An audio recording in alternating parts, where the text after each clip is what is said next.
Welcome to the Agility in Real Life podcast, Take 5 in Real Life. Now your hosts, Mike Studeman, Jeff Lee, and Pat Campbell. Hi, and welcome back to the Take5IRL podcast from Agility IRL. I'm Jeff Lee, your host and one of the partners at Agility IRL. Campbell, your co-host and also a partner here at Agility IRL. Hi, Jeff. Hey, Pat, good to see you. So, Pat, I have a question, one that we hear from our customers, clients, potential clients from various times. Why in the world would I start with an assessment, right? That I'm incurring these coaching hours, these consulting hours. I already know where I am. What's the value of an assessment? That's a tough question. We get a lot. No question about it. And first and foremost, if you're going to try to impact your organization in a measurable way, you've got to have some kind of baseline. And so we think an assessment is a good way to establish a baseline in order to measure progress from. Otherwise, you're going to be asked, hey, how do I know I got something for the money I gave you to spend, right?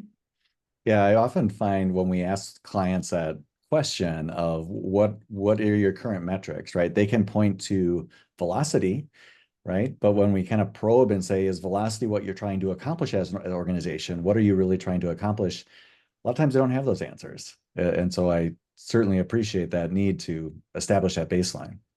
Exactly. Yeah. And once you have that baseline, then you can enable a feedback loop, and that's a big part of agile transformation is enabling feedback loops that are quicker, so that you can continuously improve, based on what you're learning from that feedback loop.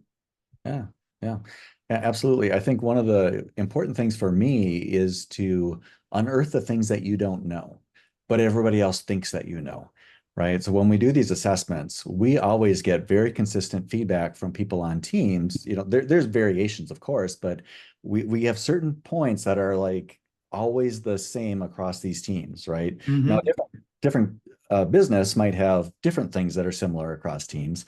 But a lot of times the leadership doesn't even know these things exist. And so everybody assumes that, hey, they all know it's a problem. They're not fixing it. Well, they Yep. might not know it's a problem. Yeah. And kind of expanding on that is that it's not necessarily the team. It could be the system within which they're working. Mm, And so assuming that it's a team level issue is another example of is not starting from your assumptions, but getting a good idea of where the problem actually lies. yeah, we could go deep, and we've talked a little bit before on the surfaces of systems thinking.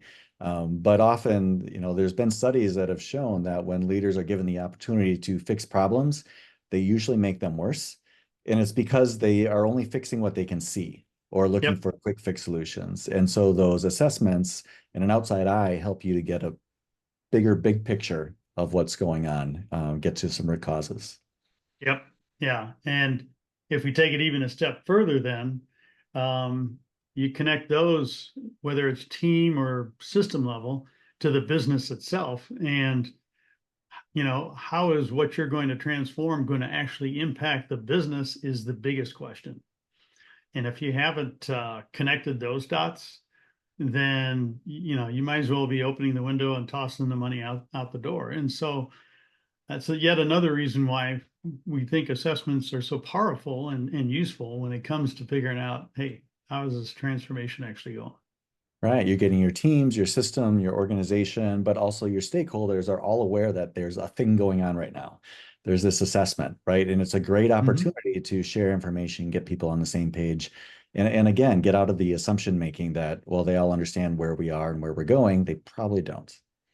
And, every organization is perfect at sharing information, right? So, Perfect. Exactly.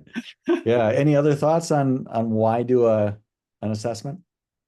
I think we've hit on the biggest ones, and I I know that the customers that we've had that have done it have thoroughly appreciated the ability to base what they're doing in their transformation on solid data as opposed to just guesses, and so I think that I'd recommend it to any organization that's trying to change like this. Yeah. Yeah. And of course, this whole assessment topic is something that, we have a business around doing this. So of course, we want people to reach out to us, and we think we're pretty good at doing this. There are also ways for you internally to assess your organization. There are tools out there, but more importantly, getting people aligned on, let's take some time and let's communicate. Let's some sort of structured way on where we currently are and where we're going. So definitely encourage people to periodically do that. Yep. Couldn't agree more. All right. Well, hopefully this was useful for everyone. Thanks for joining us again on the Take5IRL podcast. We'll see you next time. Thank you for joining us on this episode of the Take5IRL podcast. If you like it, please go ahead and share it with someone, as well as like and subscribe on your favorite podcast platform. We are available on Apple Podcasts, Spotify, and YouTube. Also, leave us a comment or a suggestion for a future episode.